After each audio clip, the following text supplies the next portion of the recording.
अब प्रश्न संख्या 1 का तीसरा भाग है, प्रत्येक मीटर की खुदाई के बाद एक कुआं खोदने में आई लागत। प्रत्येक मीटर की खुदाई के बाद हमने कुआं खोदने की लागत बतानी है। तो 1 मीटर की खुदाई के बाद सबसे पहले मीटर में उसने दिया है 1 मीटर की खुदाई की लागत। 1 मीटर की खुदाई की लागत उसने दिया है ₹150। उसके बाद 2 मीटर अगर आप खोदना चाह रहे हैं, 2 मीटर खुदाई की लागत, तो कह रहा है कि 1 मीटर के बाद हर अगले मीटर के लिए ₹50 और लेगा। तो 2 मीटर की लागत कितनी हो जाएगी? 150 1 मीटर की होगी, 50 और होगी, तो कितना रुपया देना पड़ेगा? ₹200 देना पड़ेगा। अगर आप 3 मीटर कुआं खुदवाना चाह रहे हैं, 3 मीटर गहरा खुदवाना चाह रहे हैं, तो कैसे लेगा वो? ₹150 पहले मीटर का लेगा, फिर 1 मीटर का लेगा ₹50, फिर 1 मीटर का लेगा, तो आपको कितने रुपये देने पड़ेंगे? 250।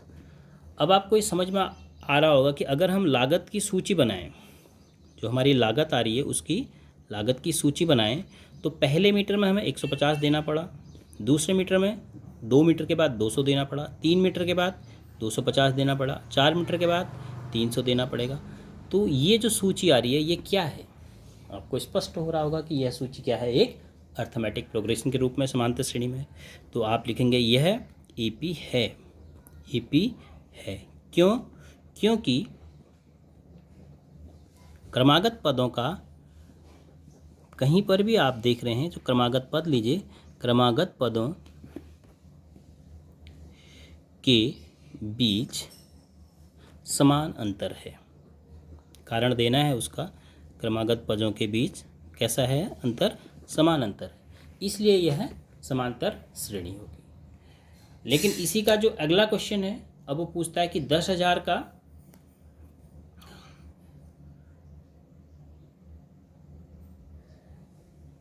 8% वार्षिक ब्याज की दर से प्रत्येक वर्ष के बाद मिश्र धन कितना उसे मिल रहा है। अब चौथा, इसी का चौथा भाग चलो इसी में कर लेते हैं। मूलधन दिया है, मूलधन दिया है ₹10,000। कक्षा 8 में आप ये सवाल कर चुके हैं। और ब्याज की दर, ब्याज दर दी है 8% पर एनम वार्षिक। अब पहले वर्ष के बाद, फर्स्ट ईयर के बाद मिश्र धन कितना होगा? फॉर्मूला आपने पढ़ा है, A बराबर P 1 + R/100 की पावर n। तो A कितना होगा? A बराबर P 10,000 है मूलधन, 1 + R 108/100 की घात 1। अब 108 कैसे हो गया? 1 धन 8, 1 धन 8/100, 101 का 100, 8 है 108।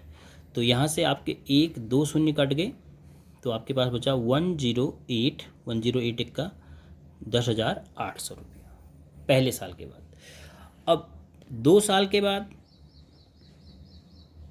2 साल के बाद मिश्र धन, 2 साल के बाद मिश्र धन A बराबर, इसको A1 कह दो, इसको A2 कह दो, तो आपका क्या हो जाएगा? 10,000 108/100 की घात 2। अब जब 108/100 की घात 2 होगा, तो 108 गुणा 108/100 गुणा 100, तो 100 गुणा 100 तो पूरा ही कैंसिल हो गया, 4 शून्य, 1 2 3 4, तो आपको 108 गुणा 108 बचा।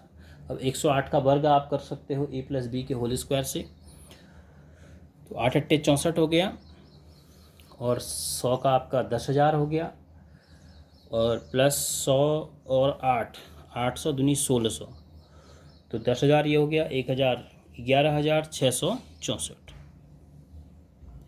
11,664। अब ये 2 साल के बाद आया। अब इसी प्रकार से आपने 3 साल के बाद निकालना पड़ेगा। 3 वर्ष बाद मिश्र धन बराबर A3 मान लेते हैं, 10,000 गुणा 108/100 गुणा 108/100 गुणा 108 क्योंकि घात 3 होगी बटे 100। तो ये 4 आपके कैंसिल हो गए। 108 और 108 गुणा किया है अभी आपने 11,664 11,664 गुणा 108/100 ये बचा। अब 108 से गुणा कर लीजिए 11,164 को। केवल 8 से गुणा करने में काम हो जाएगा आपका। 8 को 32, 8 छक 48 और 5 50 51, 8 छक 48, 5 53, 8 का 8 5 13 और 8 का 8 1 है 9। ये 8 से गुणा हो गया, बाकी शून्य से ऐसा ही हो गया। एक ये शून्य से कोई मतलब नहीं, एक से एक यहाँ पे आ जाएगा 4 6 6 1 1 तो 2 1 4 3 7 6 3 9 9 6 15 और ये हो गया 12। अब ये हो गया 12 59 712/100। अब 2 शून्य कटेंगे तो 0.1 2 स्थान यहाँ पर दशमलव आ जाएगा तो आपका आएगा 12 5 9 7.12। ये यहाँ पे आएगा दशमलव, अभी ऊपर नहीं लगाएंगे आप, नीचे यहाँ पर लगाएंगे दशमलव। तो अब मिश्रधन की सूची हम लिखते हैं। क्या आई मिश्रधन की सूची?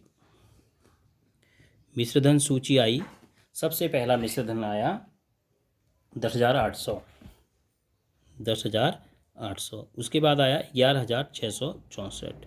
फिर उसके बाद आया 12,597.12।